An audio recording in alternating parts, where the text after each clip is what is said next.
Representative Ruben Gallego, Democrat of Arizona, raised $7.5 million for his Arizona Senate bid during the first 3 months of 2024, putting him on strong financial footing ahead of what will likely be a general election battle against Republican Kari Lake. Gallego's total more than doubles the 3.3 million he raised in the final 3 months of 2023. He also reported 9.6 million in cash on hand with 7 months to go until election day. The contours of the Arizona race became increasingly clear early last month when Senator Kyrsten Sinema, independent, announced she would not seek a second term, setting up the likely Gallego versus Lake matchup. The congressman's fundraising prowess is likely to give him a leg up on the airwaves unless Lake vastly boosts her total as well. The former TV anchor and gubernatorial hopeful raised $2.1 million in the fourth fundraising quarter of 2023, though she could see a boost from Republicans who have stayed on the sidelines while Sinema was in the race. Gallego's team also reported that 98% of the contributions were $200 or less, with 100,000 individuals giving to his campaign last cycle, 50% of which were first-time givers to the congressman. He has raised more than $20 million this cycle overall. Thanks to the support of hundreds of thousands of small dollar donors who have chipped in what they could to help elect Ruben Gallego, we are building the infrastructure to win this November, Nicole Johnson, Gallego's campaign manager, said in a statement. Arizonans are ready to elect a senator who will defend abortion rights, cut costs for families, and take care of our veterans. And that's exactly what Ruben will do. Gallego is among the first Senate candidates to unveil their first quarter fundraising totals. Full reports for the first 3 months of the year are due April 15th. Lake has not released her first quarter figure yet. Top outside groups could help Lake make up the gap in spending on the race, though their dollars don't go as far as candidates when it comes to booking television advertising. Gallego announced his first TV ad early last month and has been on the air in an attempt to define himself to a statewide electorate. Lake has not yet been running television ads. This is really interesting because I often say that a lot of congressional candidates run into the problem of trying to raise money for their campaigns, and it's hard when you're just running for a local race oftentimes because you don't have the name recognition, you're not really well known outside of the community. I would venture to say that mainly due to her association with Trump, the fact that she was, I'd say, a prominent anchor, that Lake does not have that problem, that there are a lot of people who have never even been to Arizona, like myself, for example, that are familiar with her, which makes it all the more comedic that she's getting financially stomped by this congressman that I didn't even know of until this race started.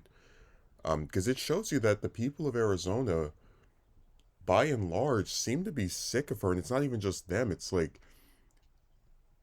this is someone who wrapped herself so much in Trump to where, last year and even at some points during this year, it was talked about that she could potentially be a running mate, even though I didn't believe that because I didn't think it would make any sense for Trump to pick someone who's running for another office and who had lost their last race as his running mate. But regardless of that, this is a person who doesn't have to worry about people not knowing who she is. People know who she is, certainly more so than most Senate candidates, and they just could not be bothered to give her a buck.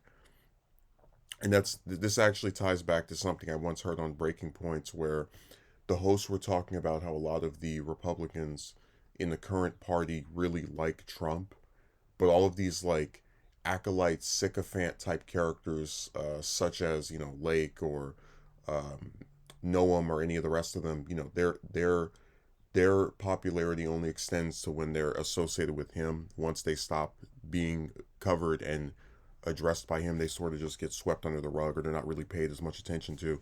And it seems to be the case here.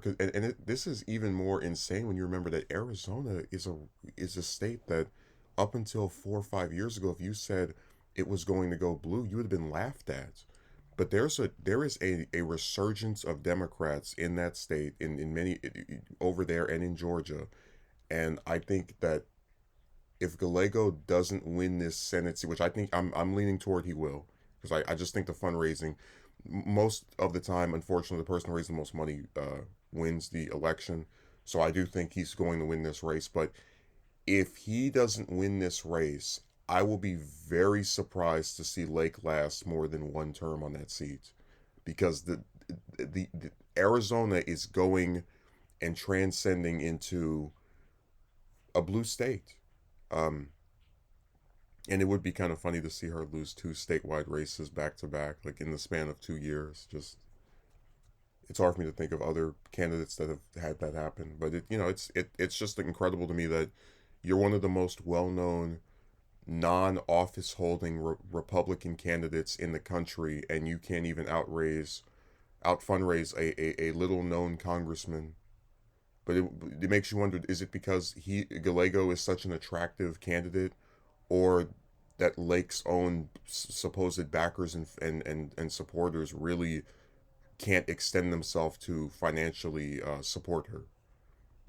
I guess those are the two questions that are like competing in my mind. But either way, she's it's not looking too good for her campaign. If I were her, I would really. They mentioned she hasn't put out her fundraising numbers because there is no fundraising number. It's probably something abysmal compared to Gallego, and she's aware that this is not a positive development for her campaign. But I'm sure she'll go and do some press conference where she says the numbers are faked and we've actually had millions of people donating left and right. They don't believe in reality when it doesn't benefit them. So you're more likely to see some more misinformation than any accountability on her part.